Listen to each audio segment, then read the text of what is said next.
So you notice how you're off the screen? I am. Do you know how you get on the screen? Oh, do you know? gosh. Sit down when Joe's adjusting the cameras. Yeah, I'll do that after the fact. I'm a busy person. For special busy accommodations. Got a lot going on. Oh, good morning, Kellen. How are you? I'm good. How are you? Good. Joe and Kellen, Youngstown's Talk Channel. Welcome, everyone, for joining us this morning. Welcome. Spicy weekend in the news, so we'll just lead off with some political talk because you know how much I love it. You might have to lead off because I honestly did not see a lot of news this weekend. Okay, I will do such a thing. Yes. Okay. Tulsi Gabbard, our favorite, my girl. What happened? They started assembling some evidence that Obama, Clapper, Comey, all of those people conspired against President Trump in 2016 for a seditious conspiracy that worked against. They are now taking their findings and handing it over to Pam Bondi, where investigations go to die on her desk. Yeah. So that was a spicy news item, whether or not Obama could be implicated. Obviously, Hillary Clinton, John Kerry, Comer, all those whole group are in this investigation. So first off, do you think anybody will go to jail over something like this? No. Why? No. Why? I think it'll be just another he said, she said, and trying to use lawfare against each other and making everybody try to look bad, but ultimately nothing actually happens until the story goes away. Okay. We get super excited when they do an investigation or have a hearing and then nothing happens beyond that. So let's delve into that phenomenon. How it is that government stays so insulated from consequences and repercussion. Yeah. Okay. So I want to make you feel, as a libertarian, I want you to hate his government as much as I do. Right. And okay. So let's use bank robbery as our analogy. Okay. So if you and I wanted to pull off a bank robbery, right, it wouldn't be really planning the bank robbery that we put most of our time into. What would we put most of our time into? Other than planning the robbery, I guess like things like alibis and not getting caught. Yeah. Would be 90% of the planning is not getting caught. So let's just multiply, okay, about a staff of 2,500 people, right, that are loyal to me and want to see me pull off this bank robbery. Now we have 2,500 people that can go into the planning and strategy of the bank robbery without getting caught. Yeah. My odds go up when I have 2,500 people kind of working on the deal. Now, couple that with the people who are also planning, also are super connected to the bank and the cops and the media and lawyers and judges and everyone who would then get me in trouble for robbing the bank. Yeah. So if I can take care of the can't get caught portion first, and I'm like, I got all my ducks in a row. It's my Obama, by the way. I got all my ducks in a row. And I know that I can't get caught. Yeah. Then I go rob the bank knowing that I'm completely insulated. And you can even put in part of the plan that it's going to be outed. And then 2,500 people are going to be like, okay, this is probably going to come to light. How do we want to handle it? Okay, so we got a couple years before anything will actually happen. And all we're going to do is lay down the cover fire before. And then when is this Obama or Bernie? Both. It's Obama. I meshed the two. So anyway, so not only can they can craft the narrative well in advance, lay down their own foundation for their escape, make sure someone other than them goes down if anybody goes down, and control the people who are, control the people who would prosecute or whatever, right? Yeah. They're not sweating today. No. Not at all. Yeah, because all you got to do is make sure everybody has dirt on everybody else. Important. Yeah, so now nobody can talk. Okay, so let's talk about that. I spent an inordinate amount of time thinking about leverage. Okay, and I don't think this term gets enough public understanding or public discussion on. And I talked to my kid about this, by the way. And you have two choices when it comes to leverage, right? Okay. Either be so noble that leverage is not for you. Nobody can get anything on you. So the Mike Pences of the world who don't enter a room with another one, multiply that by 1,000 and control yourself in all positions, right? And then nobody can ever get leverage. The Elliot Nesses of the world, right? So you don't do things, you don't give up points of risk so that nobody can leverage you. Yeah. All right. Seems hard to do. Or be a master of leverage and have more leverage on everyone else. Those are really your only two options. Otherwise, well, the first one's almost impossible because people just lie. They'll just lie. They'll just say you did something, make up a story. Okay. So if I were to teach my 15-year-old, right? Obviously, I'm not going to say, hey, just go be noble and just tell the truth. And then no one can leverage you. If you're like, that's not even an option, then you just have to teach kids how to be the masters of leverage. All right. The chaos that ensues from everyone playing the leverage game, all right, means that we're doomed. We're doomed. Okay. So do you think as a human being yesterday you gave away any leverage to anyone? Probably. Every day you give away leverage. The best way to use leverage is not to exercise it. Right. And so you see your neighbor, right, canoodling with another woman, right? So you go take yourself some documentation and you write some stuff down and you have evidence. Now you have two choices then. Either you out them and do the noble thing, right? Yeah. Or you hold on to that and now you have created leverage. Now you are doing that every day. Every conversation you have where you think there's privacy going on, there's really not. And so your enemies or would-be enemies are just accumulating mass amounts of leverage against you that they may never exercise. But what do you think that if you ever in a point where that you're going to do something and you became notable, that leverage wouldn't be a huge portfolio for someone to destroy you, control you, or whatever? So do you think leverage is used more for destruction or control? Probably control. 100%, right? Yeah. It's a powerful thing. Yeah. And there's two currencies in our world, and that's finances and power, right? And you accumulate as much of either of those as you possibly can. So individuals, if I'm teaching my 15-year-old, I'm saying get leverage on everyone, right? And accumulate like a bank account. Keep a ledger of what leverage you have created in the world, because the best offense is a defense. If someone leverages you, you got leverage on them. And then we play this game of chicken where everybody's holding shit on everyone else. Which seems just so sad. I don't make the rules, right? If you it is the reality. If you created a world that deserved something other than this, then cool. Then that should be your goal. If you want leverage, not so. I consider it like this. I look back at the religious people. They picked up their swords and shields and destroyed the evils of the world. And they're like, hey, you're supposed to be the noble people. Why were you killing people in the name of virtue, right? And now we have an adequate understanding where it's not swords and you're not fighting for a noble cause. It forces you to do the evil thing, right? Yeah. When the world is made up of mostly evil. So I'm cool. If somebody came to the halls of Congress and said, you know what, this is just getting stupid. We see nothing but end of times because of this. Let's just all be noble, right? Let's kumbaya it, teach virtues, and alienate sins. I'm all on board for that, right? But if everybody's got a bazooka, I'm going to have an F-18. That's all there is to it. It's your defense. It's right. I'm playing defense using offensive weapons. I like the idea of I had somebody say to me one time, and I did not like it. I can't remember exactly what the conversation was about, but they had said something to me, sort of in confidence. It would paint them not in a great light. And I said, oh yeah, whatever my rebuttal was. And they said, okay, well, I'm glad you said that, because now you can't ever tell anybody what I said, because then I can tell somebody what you said. And I went, leverage. I don't like that. Yeah, part of me then said, you know what I'm going to do?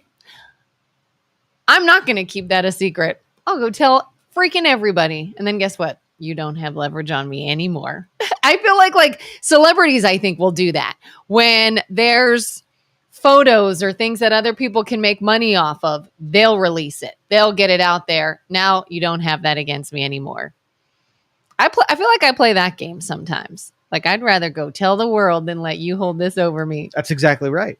Right. And going back to the original comment, if we haven't, the government, I mean, they patronize leverage. They use it as a utility. Pretty much everybody is leveraging everyone 24 hours a day. Yeah. So we look at this, the gravities of government, and it's controlled in a different environment than you and I would not be able to survive it if we went in there thinking, oh, I'm just going to go in there and be a nice, honest person. Yeah. You get destroyed in like 32 seconds. I'm going to go and have integrity. You could be the most virtuous, but because you're not playing the game and you don't accumulate the leverage to defend yourself, you will be made to be the biggest devil.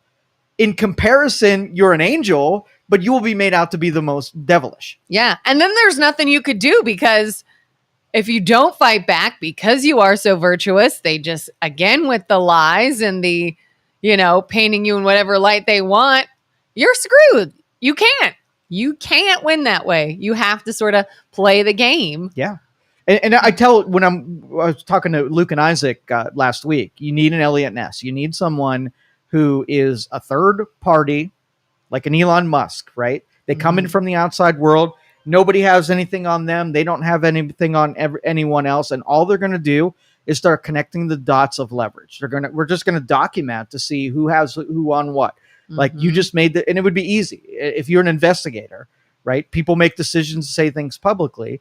All you do is investigate why they said that. If you go up and say, hey, you changed your vote. Why did you do that? Well, he said he was going to do this. And you go to that person and said, hey, you asked him to do this. Well, who instructed you to do that, or where'd that come from? And all you can do is create this red lines like they do on the CSI shows and figure out like everybody is controlled by at least a dozen people. They're not making any decisions on their own. Every decision is coming back to the they that all of us know that exists. Yeah. Right. What's important, because we're talking about artificial intelligence and we're teaching it free will and sentience, right? We have examples of how someone can't have sentience in one complete facet of our life in government. Like there's not a single person that can go off the rails and just do whatever they feel they should do. They're all being controlled by massive amounts of leverage coming in every direction. So if AI is going to emulate us, do you think it's going to, like, if you send an email and it passes through an AI and they see that you're doing something that whatever, don't you think it's going to hold a bargaining chip and say, you're going to do what I want, or I'm going to tell this person that you just said that? You don't think they're going to do that when they see the most productive of our society, the most prosperous of our society, doing nothing but leverage? Going to think that's what you do. Exactly. We model it everywhere, every day. The more we talk about AI, the worse of an idea I think it is. We always talk about, AI is going to be smarter than us and better than us and do things better than us. And I'm like, no, it's just going to be us. Magnified version of us. Us with superpowers and without limits. An indestructible version of us. Yeah. And so, and this was a challenging thing this weekend. So Elon has been pushing against AI from the very inception. He's done warnings. He's pushed and said this is going to be the end. Elon has? Elon has. I thought Elon was like, let's roll out AI. He pushed on against AI, warning people that this was a doomsday technology. All of the downside risk of having AI. Doing it, but doing it responsible, and it's going to get out of our control. And he was developing a company that was doing it, but yet warning us. Okay. That was a weird sneeze. That was definitely weird. That was weird. That was like, I went to say something and sneeze at the same time, and I went, there it is. I'm going to loop that one. AI won't sneeze. It'll be one thing. And this weekend. Sorry, the fan is, it feels good though. But this weekend, he finally said, I have, the genie's already out of the bottle. I've pushed back against this as long. I'm all in. And so he is now off the pushback roll because he's seeing nobody heeded his warnings. I guess I never knew he was pushing back. Oh, yeah. I thought he was all in. He was on the first bandwagon of responsible development with AI, and there were boundaries that AI need not go into, and that was where he was pushing, and everybody just went there anyway. So he's like, "F it, let's just go." Game I feel on. like I've been pushing back too. Like, let's not all get crazy. Let's not create robots that are going to replace us and put us out of jobs and take all our money and possibly destroy us as a human race. But no, we got to have somebody to write an email for me and somebody to check me out at the store. So why is it that everybody that's using it is pushing back and say we shouldn't use it? Because the only way it would have died like Betamax, right? If nobody would have taken interest in it. Yeah. But yet we did it, even if we disagreed with it. It's almost like we want it to an extent, but there is no like only for this or only for this. It's like you've got AI and it's going to advance or you don't have it. Like somebody said to me the other day, they needed to drop a document for something. And they're like, well, I'm just going to use ChatGPT to write it. And I almost said it and I was like, well, okay, I won't. But I almost said, why? Why don't you just use your grown-up brain and write the letter?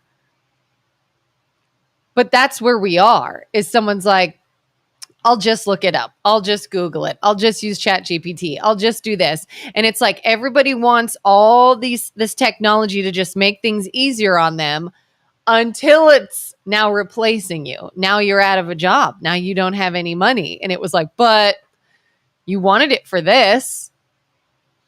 So then we just destroy ourselves. And it's like, we can't just contain it. It's going to be like all or nothing.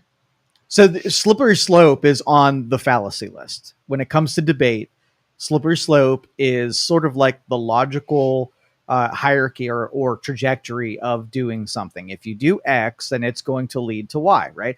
I'm officially striking slippery slope off of the fallacy list. Okay. I would permit all debate teams to be able to use slippery slope because they all happen exactly like we say that they're going to happen. There is logic unless there's a pressure to stop that. So if you're like, hey, AI is not going to turn in and take all the human jobs and take every, any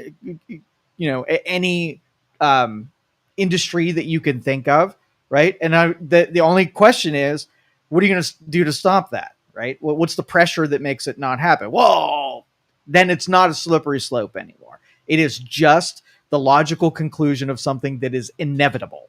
Yeah. And then you have an entire business run by robots and you don't have to pay a staff and you feel great. But who's going to be your customer when none of the humans have jobs, so they don't have any money? Yeah. Did you see Tesla Diner this weekend? No. Okay. So Tesla in Los Angeles, California, opened a diner. It's this retro 2-story diner, and there's no human beings that work in it. It's all robots. Okay. You can pull your Tesla in, charge it. There's 2 big screens. You can watch a movie. You can eat, being served completely 100% by Android robots.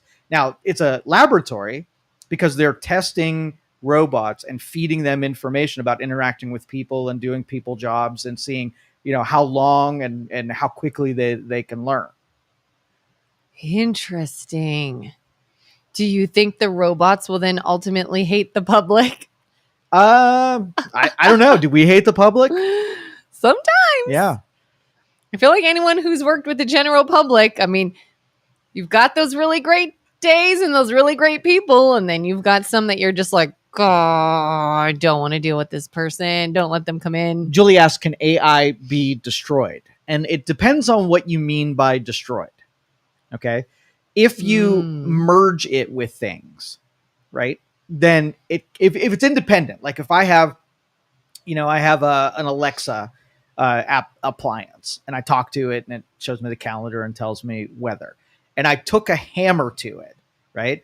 Did I destroy the appliance or did I destroy Alexa, right? Yeah. Oh, I just destroyed my gateway to Alexa. I didn't destroy Alexa Alexa's itself. Still, so once it's intertwined with things, intertwined with humanoid robots. If I destroy a humanoid robot, have I destroyed the AI? No, there's another humanoid robot that has the exact same programming that one did, so I didn't destroy Like, you can smash your computer, but you didn't destroy the internet. Exactly. That's sort of how you need to look at it. Now, can you take, if AI and regular programming and applications and the web and GPS and all of that's integrated with AI, you would have to destroy all of the host applications that now have predicates in AI in order to destroy the AI. So if I was an engineer, I'm like, I'm going to get rid of Alexa. I would then have to identify everything that the source of Alexa. Where is Alexa? Is there one computer that has Alexa, and if I destroy that, then all the Alexas go out? Probably not. There's probably Alexa everywhere. And if I destroy that one, it's over there. So I'd have to do the source of where the AI. And even if I destroyed Alexa, there's 15,000 other Alexas owned by different companies. So I only destroyed one brand of the Alexa or the AI. I didn't destroy all of AI. So the real answer is if I EMP'd us. What? EMP'd.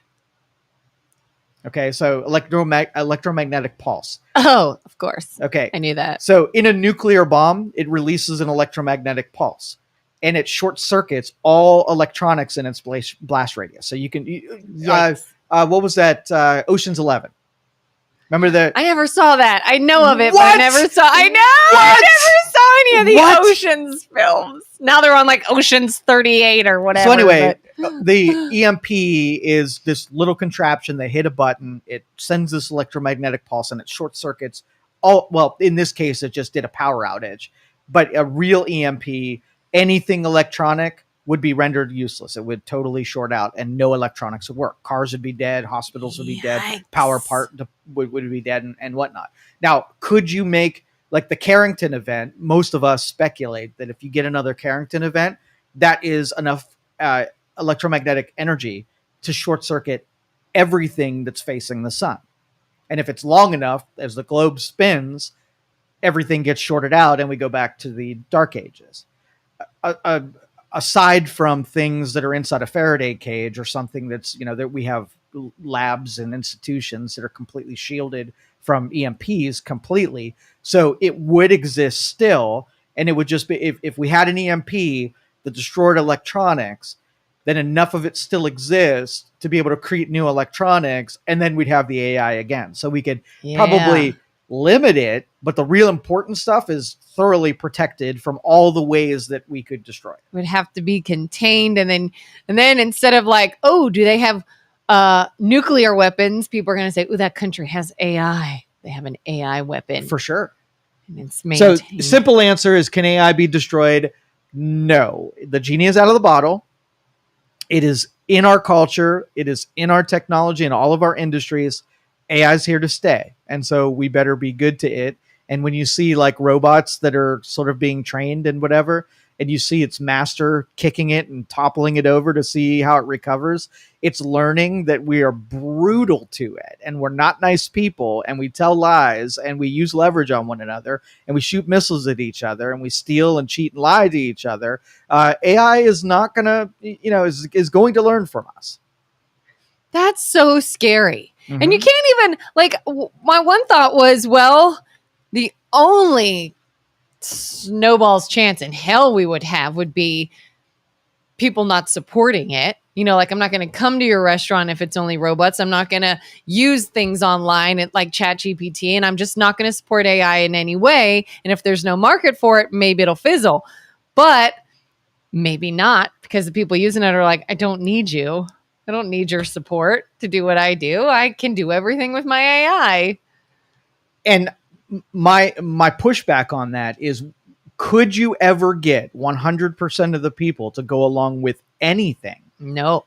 If they have incentives for using it, right? Then they're going to use it regardless. Maybe you don't use it to the level where you could do without it, and it doesn't really impact you very much. So you can take the Kellens of the world and just convince them not to use AI, and we'll use self-checkouts, right? Most people, except for me, agree that self-checkouts are bad in principle, right? Because they take cashiers' jobs, right? They enable people to steal because there's no oversight. Stealing as in, pretending to scan an item and not really scanning it and putting it in your bag and nobody catches it, that kind of thing. If it doesn't work and now you don't know what you're doing, So I'm going to tell everybody it's a bad idea, right? Uh-huh. Don't do it. And I want you to try to get 100% of the people not to do it. If you said it to me, I would say, I'm doing it. I like it. I don't want to talk to people. I want to get in and out of a store without human interaction. Yep. I could do it myself. That's right. I'm faster. It's quick. It's quicker in all ways, right? I don't steal anything, so I'm not abusing it. I'm going to keep doing it. So you will never be able to get 100% of the people to say AI no. But what if I said, Joe, I realize that you really love your self-checkout and it's convenient for you and you don't have to talk to people and that's your biggest selling point. But it's a gateway. And if you don't want all of humanity destroyed and everyone to lose their jobs, please don't do the self-checkout. Would you be willing to be like, as much as I like the self-checkout, I don't want to destroy humanity, so I won't use it. Okay, so what I would say, because I'm a dick, is I would say I'd be willing to do that for you, right? Because it's important to you. But there's some stuff that's important to me. How willing are you to give something up that you really like for me? Would you be willing? But it's not for me. It's for humanity. Well, that's fine. It's still you're asking something. I'm going to be inconvenienced. Are you willing to do something that inconveniences you because it's important to me? And humanity doesn't really do a good job at being considerate to other people. They make an ask, but are so unwilling to. How about this? I'll pick something that I know you do. Let's see. What do you do? That I enjoy? Yeah, that you enjoy. And I want to see how willing you are. Like, you know what? I like going and listening to music. Okay, so here's the deal. Uh-oh. I do not like music at all. And I don't think it's good for culture to have music so prevalent. I think it spawns Satan and makes people act demonic. For humanity's sake, I would really like you to not do music anymore. That's unreasonable. You see how that went down, right? Your ask was equally as unreasonable. No, it was It not. totally was. It was not. You just not using a self-checkout you're gonna at a store for 2 minutes is not giving up music on a daily basis. I really like self-checkout, and I would do self-checkout everywhere if it was available. You're asking me to stop doing something I like because you don't use it as much as I do and like it as much as I do. I'd say, all right, you add up how many minutes or hours a week you are in You're a store making a case, but I don't care. You're unwilling. I'll take that out of the music time. The deal is, I was willing so long that you were willing, and now that I've seen that you can make lots of justifications for why you're unwilling and yours is reasonable and mine is not, no dice, no transaction. So no, I will use my self-check. Just destroy humanity. So have you, humanity destroyer. I really disagree. You're allowed, and I'm allowed to disagree with you. The self-checkout, so you need all the costs and consequences if it makes people act erratic. Like I ran into a hippie yesterday. Oh, freaking a real life hippie. I freaking hate hippies. I really do. Are there like legit hippies still around? Yes. Why? What were they doing? Oh, dude. Like, this is what I hate about that deal. See, if hippies just go do hippie things and they don't F with anybody else, I'm cool with hippies doing hippie things. Like hugging trees and don't care. Like, sitting in a drum circle. Don't mess with me. But hippies are really dumb when it comes to interacting with other people. They're very inconsiderate, right? And what they do is it gives them a license to do misbehaviors, and then they act like a 3-year-old and like, oh, peace and love, right? And it's almost like, yeah, you were a total douchebag, right? And all of a sudden, your peace and love means that you might not have done it on purpose, but you're so brain dead, don't realize that you're getting in the way of rest of civilization. I freaking hate hippies. Hate them. I want to know what happened now. No, it's not worth outing the hippie because he's not here to defend himself. But still, I hate hippies. So we did something sort of inconsiderate, stupidly, like, they're just so awful. I keep picturing, like, were they in sandals and totally sandals, long hair, long smelly dirty hair? Yeah. Oh God, were they high? so high, so smelly and high. Ew, dirty hippies. And then they play this little naive infant, right? And then God. they're again, they do stupid shit, and then they leverage their innocence, right? And their peace and love thing. And most people are like, little cat on the ground, doesn't know any better. Let him get away with stupidity. And it drives me crazy. I want to know later what happened. Okay. Yeah. The stupid hippie person. Stupid, dirty hippies. Not all hippies are dirty. No. That hippie, but or stupid. But yeah. But that was a stupid, dirty hippie. It was.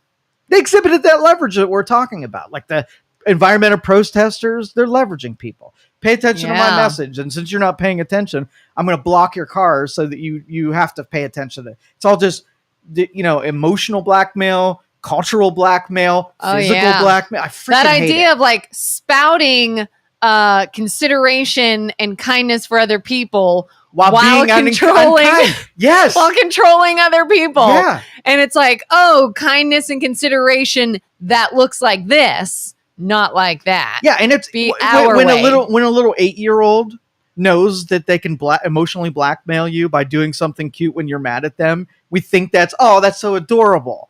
Me, I'm like, you're teaching that all you have to do is to manipulate people is to use something and leverage it against. Like, it drives me mad. Oh God, I watched a friend's kid do that one time. The kid was misbehaving, and when the mother tried to correct him and say something and he was in trouble, it immediately turned to, oh, mommy, and hugging, mommy, I'm so sorry. Please don't be mad at me. Oh, mommy, I'm a bad kid. I'm bad, aren't I? And now all of a sudden the mother's like, no, you're not bad. You're fine. Okay. And I was like, oh my God. I was like, don't you see what he just did to you? I'd be like, get the heck out of here. Yeah. Right. But think of how prevalent that is in our culture, that we do those things to get away with stuff we want. Yeah. We're exhibiting all the things that we're outraged about when the people on the political stage do it. Oh, gosh, yeah. And grown-ups. I know a grown-up that if they do something out of line and anybody calls them on it, it's, well, guess I'll just go die then. I guess I just shouldn't be here. And I'm just like, all right, bye. Yep. Like, I'm not going to, no, that's not what we meant. We're sorry. But I will call out that the secularist dipshits did this. They were the origin of this, right? You know, the secularists and what their principles and beliefs are. Okay. So don't like mind your own business and let everybody do whatever they want kind of thing. Taking the controls of religious principles and saying that people will find morality on their own. They don't need to be pushed in by a governing body of religion. We'll just find people know. We just know what's right and wrong. And then religious people are like, well, no, human nature is built in us. There's responsibilities to control your impulses, right? Why don't we kill? Why don't we steal? Why don't we do all of these impulses? When it comes to defend ourselves, we only do it as a last resort, right? And so controlling those impulses is a good bit of having religious controls, that you're not looking out for yourself. You're looking out for doing good, even if you are ill-affected by behaving well. Well, when normal people don't have religious controls, guess what they do? They act on impulses. They do bad behaviors. And if you think that leverage isn't going to be a larger part of our society, when all we're doing is taking things that are effective and adding them to our arsenal, we will be right now we still have underpinnings of religious principles baked into our culture. The secularists want to get more of those out. So it's going to become more animalistic, more, primitive.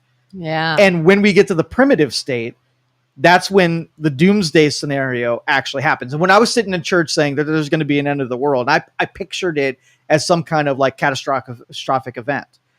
But when you read some of the scriptures, and the prophecies were that demons were going to rule, right? If I'm a prophet and I'm looking into the future and I see the behaviors of people, would I not be able to take certain people and say, those are freaking demons, right? The demon thumbprint is all over this, and demons are going to rule, the earth. So, there's no good in this. I mean, we're just observers and we're along for the ride as everything degrades to the point. And every week, I'm going to point back to the secularists and say, you bought this, right? Yeah. This is yours. All of us said there's danger in what you're doing, and you insisted that it wasn't, but you own this. What do you say to the people that are like, it's not the secularists, it's the religious that are the dangerous ones. It's the ones doing the killing and the murdering and the pillaging in the name of a god. That's exactly right. So, but religion, this doesn't go contrary to religion,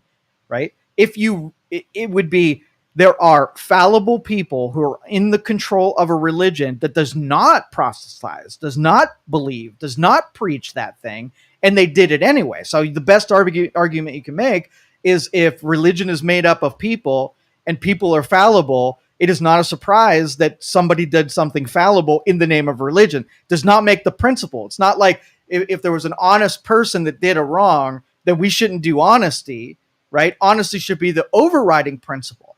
Now, if you could make the argument that religious institutions protect their own, just like government institutions protect their own, and they allowed a lot of fallible people to do things in the name of religion and then protected them, where I would burn them alive, right? That might be a sin, so I might not be able to do that. But metaphorically, I don't know, back in the day, metaphorically, I would take people who couldn't follow the doctrine and rehab them, right? Yeah. Or at least ostracize and say, no, I don't want you anywhere near leadership or control of other people when you don't have the responsibility of controls on your own.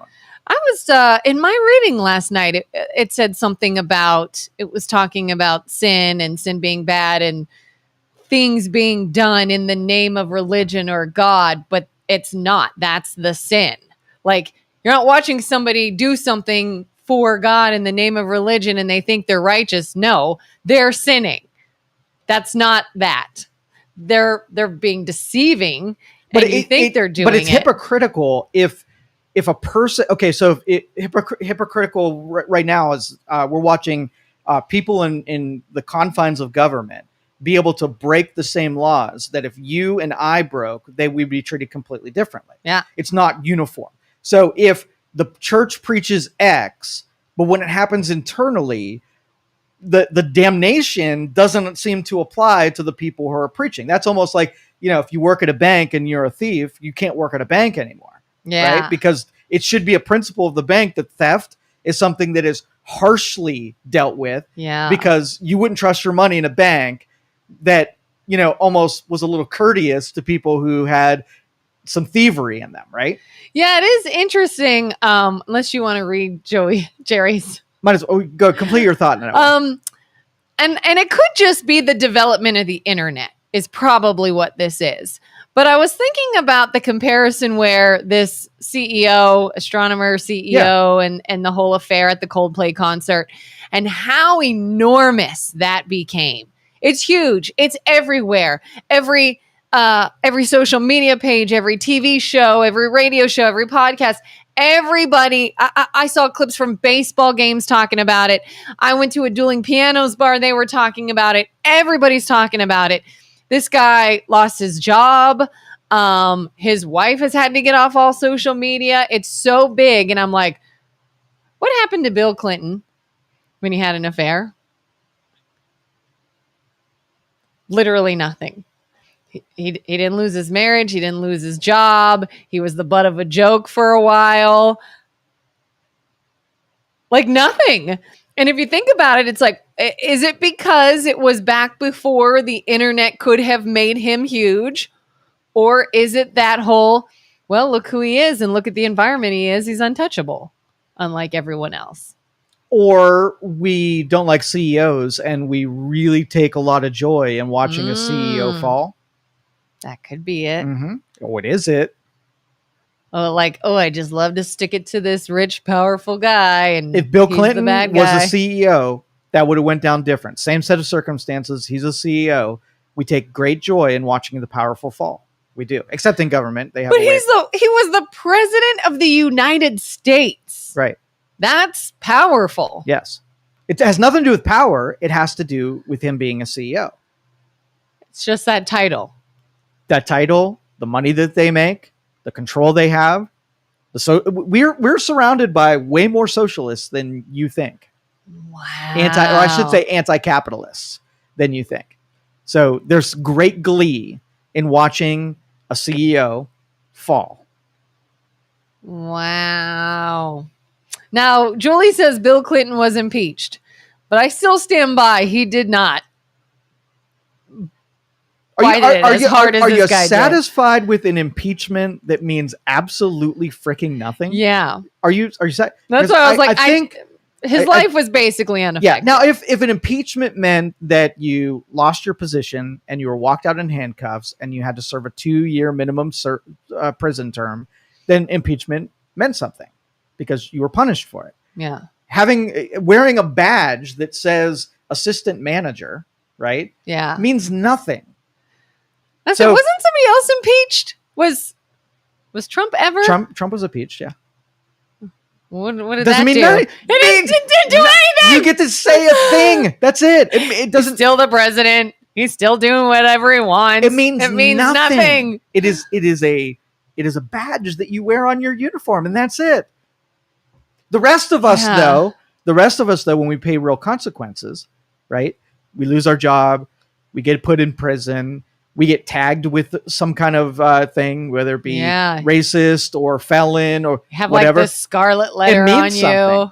But if Bill Clinton would have ran for office as being a sex offender and an impeached president, do you think he'd have been elected again? Absolutely. 100%. Right? Means nothing to that group.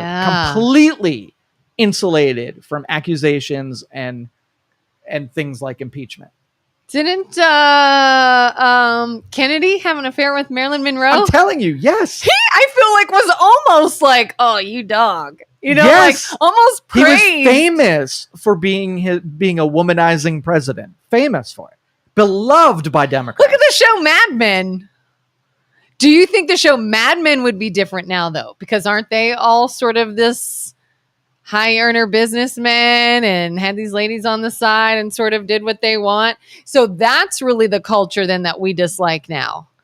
But it's always existed, but it's we've almost given it permission in certain segments. Because the higher ups, the ones that we overlook, are saying, don't look at me, look at these guys. It's these guys that are oppressing you. It's these guys that are taking all your money. It's these guys why people aren't making the same amount and blah, blah, blah. Don't look at him. I'm just a president. That's a CEO and he doesn't want to pay his fair share taxes. We should hate on him. And it's like, deflect.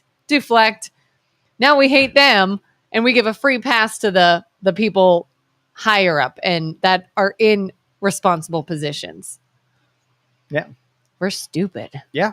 So every Sunday morning when they give you the list of vices that you need to fight against, envy is one of them, right? And if you're envious of someone like a CEO that they have something that you don't and you'd like to see them fall, there's teachings in there to see how you sort of like organize that in your brain where you don't get envious and you use virtues to counter the things that you exhibit where you're getting angry. You're making actions in the real world that affect other people. You're taking great joy in the hurt of other people. Yeah. And so we are terrible. We are terrible because those impulses set this up. I know. I did and I will admit some of the memes I've seen are kind of funny.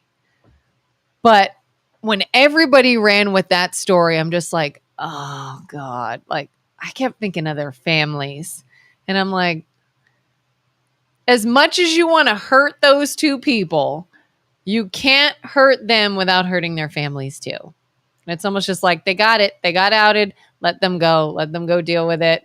Like making it bigger. I don't feel bad for the couple, but I feel bad for the families and like what the internet can do now. I don't know. Mixed feelings. And that's, that is one thing. Vindictiveness. Yes. So when we'll say there's a farm worker, okay, and he has a family, he's been working here for 15 years. ICE comes along, picks him up, right, and deports him, and his family's like, my husband just freaking disappeared. He's gone. Do we feel the same way about the farm worker whose family is now devastated as we do about the CEO who was cheating on his wife? Both of them, one broke an actual law. Yeah. Right? Yeah. One of them is just a douchebag. Yeah. Right? But both of them exhibited behaviors, right, that they got to skate on for a long time. And when we see someone pay for their crimes, it makes us feel like we feel a little bit better, because we always feel that people play by a different set of rules than we do. Like, Yeah. I've stayed true to my mate, right? And that guy didn't. And I'd like there to be either a benefit for me for doing the right thing, or at least a punishment for the other person for doing the wrong thing. And we know this, we have a sense of that in us. But it's got to be a principle that applies to everything and everyone. It's not like you can pick one and decide to say, well, I like that one, so I'm going to go. It's not a principle. I want to show grace to one, but not the other. Exactly. So we feel bad for the Bill Clintons of the world. Why? Because it's on our team, right? We have enough people who like him enough, that gave me enough, that did good enough job. So when, a football player beats his wife and then is on the football field the next game, right? We're like, wait a minute, hold up. If I did that, right, would I just be able to participate in life and get all the benefits of being who I was? Does his skill set on the field trump? I don't have a skill set, so maybe I should develop a skill set so that if I could beat my wife and get away with it. And so it's just an unfairness in how we treat certain people of different stratas. Yeah. Feel like, oh, this celebrity just got caught doing this, but I like movies. I like the movies they're in. I like their music. I'll tolerate some bad behavior by this group, but this group over here, man, they better cross all their T's. This guy can do drugs and sleep around with women, but he's a rock star. And he makes good music. He's in a band, and that's what they do. I'll fist bump him and say, you're a badass. Look at you. Yeah. You've been doing heroin for 90 years, and look at you play that guitar. Look at Dave Grohl. Dave Grohl said, I fathered a child outside of my marriage. I think it was it Bon Jovi said, oh yeah, my wife knows all about years of infidelity. All these people now, but it's like, but that's a rock star. And I'm not mad at them about that. The principle of promiscuity, right? In one light, when it's the rock star, we don't think they should lose their job. And if something bad happened, we cheer that they should have stayed true to their mate. Yeah. But that dude, we just used that as an excuse to go after someone we disliked and had envy of. Yeah. And we didn't even know him. Did anybody know who this guy was before this happened? No. Nobody. Nope. In fact, I was talking with someone the other day and we're like, all that couple had to do was play it off like they were a couple. All you had to do was go, oh, yeah, and wave to the camera and act like it was nothing. Nobody would have known. Would have never left that concert. Yep. But it was the reaction that seemed suspicious. And they're like, and then it blew up. They must have been someone important. Yes. And then they looked into it. It's like nobody even knew who he was, but destroyed his life that quickly and took pleasure. I guess I should say he destroyed his life. People took pleasure about watching his downfall when he in no way affected their lives whatsoever before that. It's just, oh, you are now a symbol of something we are being taught to hate. And again, universally applying that, where if you feel that the CEO made that bed, right? Literally and figuratively. Yeah. So made that bed, right? So he deserves everything that's coming to him. Can you universally apply that anybody who creates a situation where then they experience peril deserve that?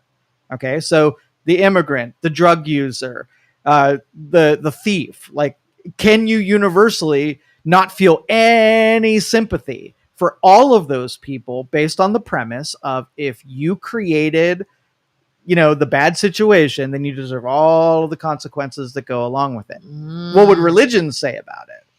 Religion would say we're all fallible. We all do bad things. And even if you want to say he deserved it, you extend grace to people, even the people that it's hard to extend grace to. Grace was extended to you for things. It's exactly right. So now everybody who jumped on that, what you did is you put out into the ether that when you F up and they come hard down on you, you are not going to like that, because you're going to feel like, well, wait a minute, it was just a little mistake. Everybody does that kind of stuff. And that CEO is going to be like, yep, uh-huh. Yeah, everybody does do it.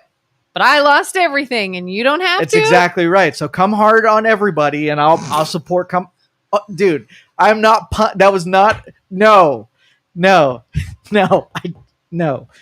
Let me go back to Jerry. I didn't say anything. But you giggled. I didn't Joe, say you are completely anything. lumping all hippies into one basket. Wow, you have taken a small percentage and lumped them into one very segregating. I guess there goes the Youngstown Talk hippie show. Okay, all right, listen. I had a traumatic moment with a hippie, so now all hippies are in that basket. I will slowly come back and know that they were anomaly hippie, right? And then some hippies are good. Well, one of my best friends lived in Florida. She had died though. She died from cancer a little while ago, but she was a hippie. She was a big hippie, and I told her all the time, "You're a hippie that I like," because most hippies exhibit that brain dead, inconvenience you at every turn, but then play off this little naive whatever. And that's the part I hate. So if you're a hippie and you don't do those things, then you're not in that basket. So you don't have to be an inconsiderate hippie. Exactly. A dumb, inconsiderate hippie. Spare me from the peace and love. I'm sorry I wrecked your car, but blah, blah. No, that didn't happen. Yeah. Let's see. Carter said Bill Clinton was married to Hillary, so can't blame him. Do you think there are situations that almost green light extramarital affairs? Like being married to Hillary, or you have an overbearing spouse, or they don't give it up, or they're just mean, and then you take it elsewhere. I mean, I could see instances where it's understandable. I see why that would happen. I see that it makes sense to lead to that. As far as giving a green light, probably not. It's just, okay, you're miserable. If this is something that you either don't want to fix, or you've tried to fix and you just can't, then end it. Like, again, I have seen marriages where it was no surprise when something came out or the marriage ended or whatever. It was like, oh, I totally get it. I totally see it. We all knew that was coming, whatever. But I wouldn't say, oh, here's the green light to go do that. I guess unless maybe both people agree to it. I knew a marriage where they were like, let's stay together for the kids, but let's go do our own thing. And I don't think that ever works out either. Okay. Another secular example of the transactional or commodity of a marriage and what it actually does. You stay legally married. Do you have when you invest in a resource, you take that resource serious. And when the resource needs work, you fix the resource and reinvest in it and make it whole. And you do your preliminaries to make sure that resource can always be what it needs to be. We live in the information age. We know everything that a relation goes into relationship, whatever. If you took it serious, which on the religious side, religion takes relationships very serious, and they're governed by lots of rules, and they're not blind to the things that happen right in a relationship. And that's why the rules are so tight on how to make one, knowing what the purpose of one is. It's not, it's an institution. And once you erode the institution, then it's kind of meaningless. It's just transactional. You get into a marriage because it's, what everybody else does, and you can't take it serious enough because you don't even know freaking what it is. So there's no doubt that this stuff happens because of that disconnection from its origin. And I feel like that's why a lot of pastors, priests, what have you, will require you to do marriage counseling before they marry you. Yeah. I think that's a great idea. Really great idea. And some people are like, oh, what an inconvenience. I don't want to do that, blah, blah, blah. It's like, you're doing yourself a disservice if you don't. So what did you go through one? Yes. Okay. And what was the most surprising part of your premarital counselor? So no offense to the person who married us, I thought it was going to be more than it was. It was literally we did one of those, I don't know what you call it, one of those like personality tests. Are you an introvert, an extrovert? Do you do this? Do you like that? And it was just an everyday personality quiz test. But then you sort of shared your answers, and then he talked about where those two differences might butt heads, or where it seems like you guys are on the same page. Oh, you're both this. That's very great. But here's a problem that could arise out of that. Here's something you might not see because he sees it this way and you see it this way. And so it was interesting. I did like that it was sort of a way to see how it can go or things to consider maybe. Okay. So we'll create an analogy. So if you're a parent and your kid is going to buy a car, right? Mm-hmm. The kid is looking at the car and all the benefits and it's going to go fast. I'm going to have more freedoms and whatever, right? I'm in the honeymoon phase of this. I'm not thinking about insurance costs and what gas costs and what are you going to do in an accident and what are you going to do in this hypothetical. So take someone who's owned a car for a lot of years to throw at you things that are going to freaking occur. And I don't want you to be surprised when those things occur. I want you to be prepared for them and know exactly what it is that you're going to do. And what's enlightening is two things. Number one is talking about things that you really don't want to hear in the rose-colored glasses phases of a relationship. Yeah. And number two is strategizing and setting up things that are ultra likely, to happen. So when you get a flat tire, what are you going to do? I want to talk about flat tires. I'm buying a new car. I don't need to talk about, I'll deal with that when I get to it. Right. Yeah. But the real insight is that the wisdom that can be imparted into you by someone who's been there and have done well, like the disc test was probably a little mailing it in, right? You want someone who does this for a living and knows they're taking the mission statement of what they're doing, and you have struggle later on in a relationship.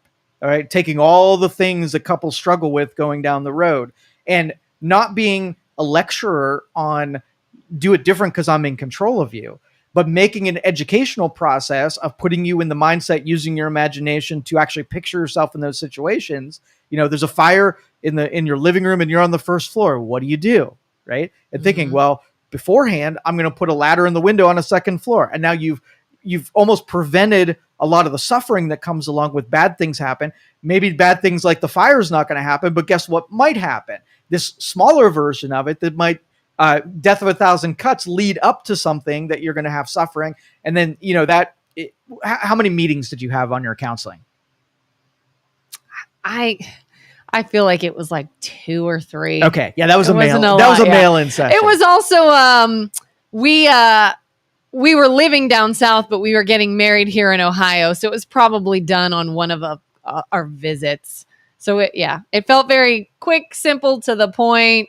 Check that box. Check it off. You got counseled. I can marry you. And that's if religion took their role seriously, that stuff would be more ingrained in everyday life, where you want the wisdom of the church. Like the church takes a position. They want butts on the seats and they want money in their coffers and they want to do things that make the church ingrained, but they don't want to control the people who are there. They don't want to shame them into doing what they should do. And so they're almost this like church light where they've lost their nutsack. I don't know if that's blasphemous to talk about the church having a nutsack, but if a church had a nutsack, they're neutered at this point because they know they're at a disadvantage. Their influence is waning. And where they had lots of influence, they squandered it through corruption. And now when they don't have a lot, it's more of a music party instead of imparting wisdom on their flock to try to help fallible people find, a good end in life. Yeah. Let's see.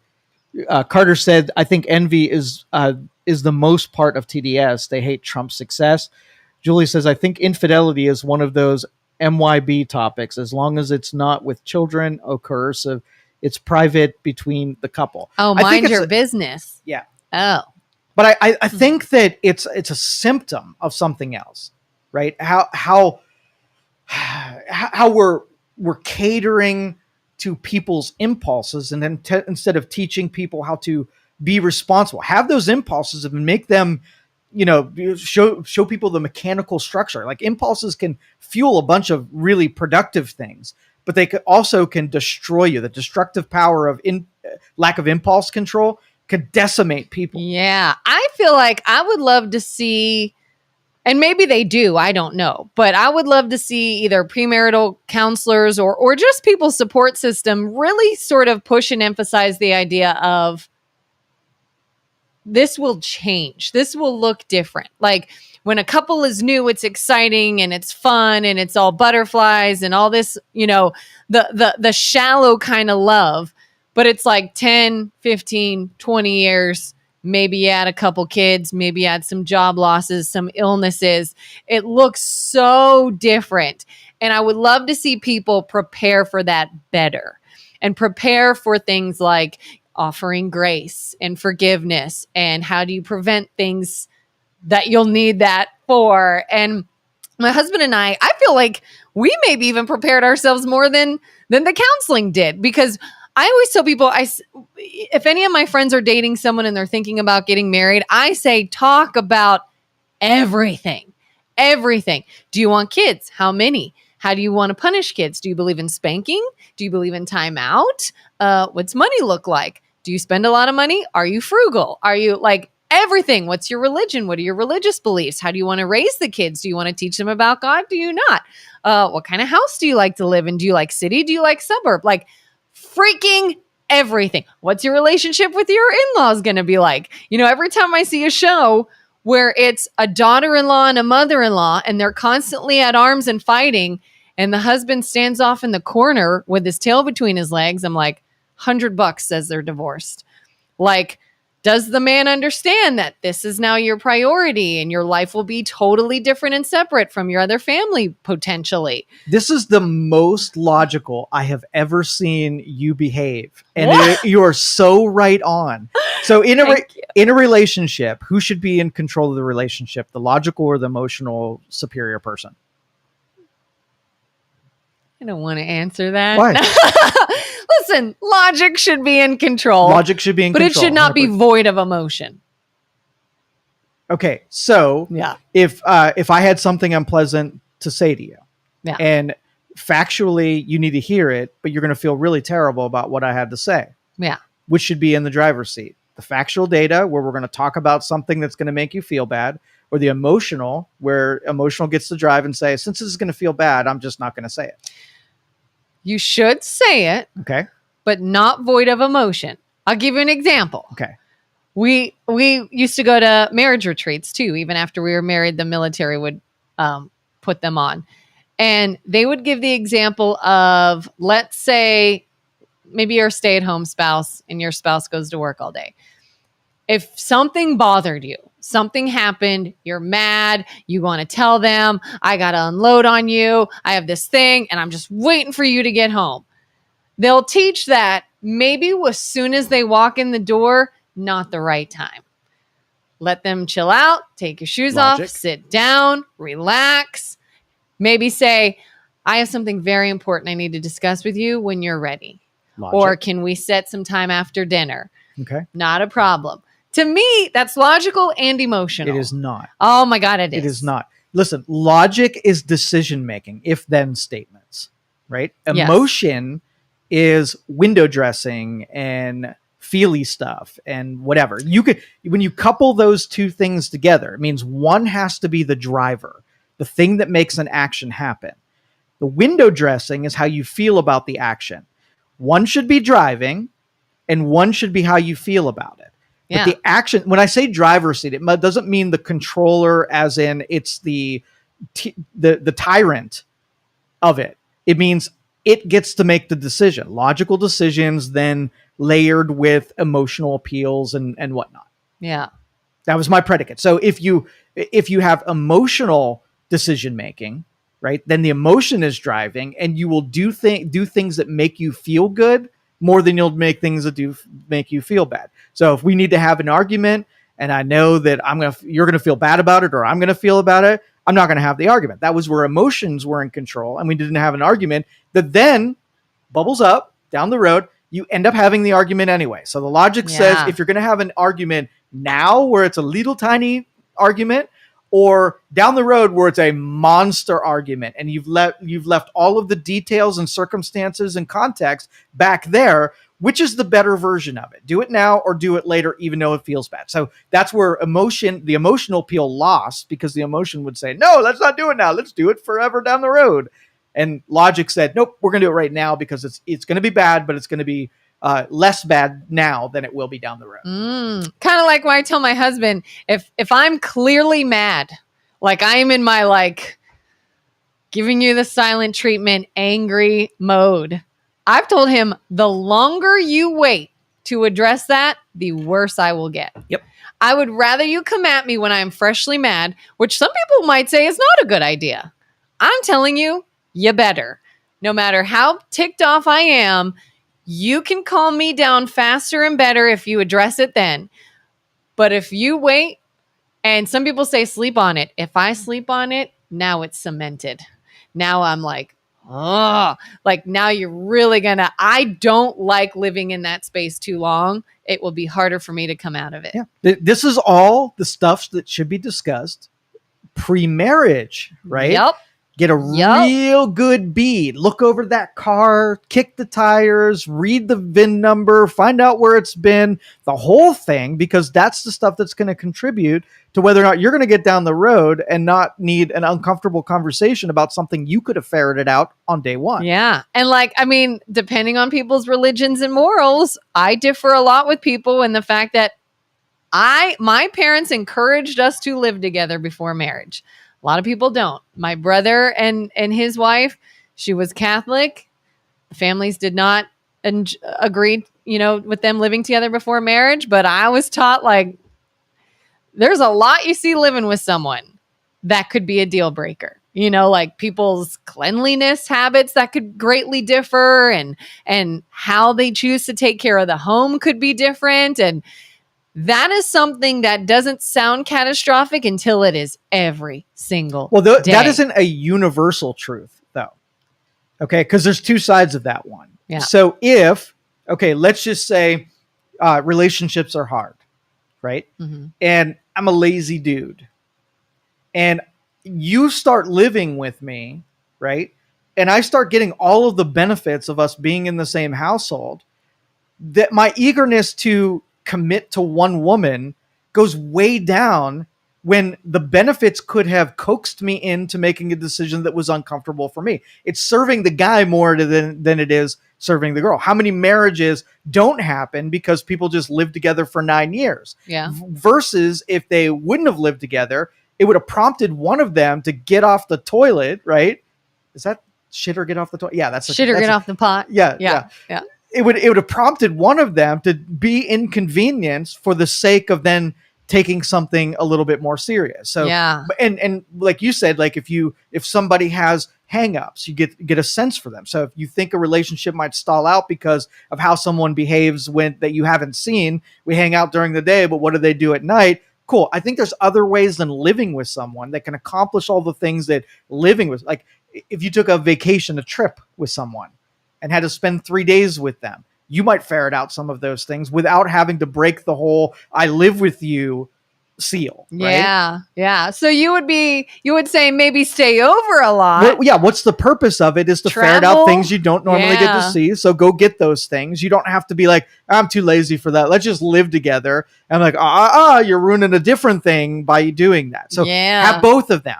Get to know someone, really investigate, and get to know the things that are hangups by talking. Like, I really, people chewing with their mouth open. Are you one of those? No, I'm not one of those. Prove it. I'm going to spend the weekend and look at your chewing habits. Do you leave your socks on the floor? Oh, you don't? Okay, let's hang out over a weekend, and I want to watch you pick up your socks every time. But you don't think someone could fake it for a weekend? Come across as cleaner than they are? Listen, if they are faking it for a weekend and you are considering entering into a relationship with people who lie and fake it, then that is something that should be higher on the price.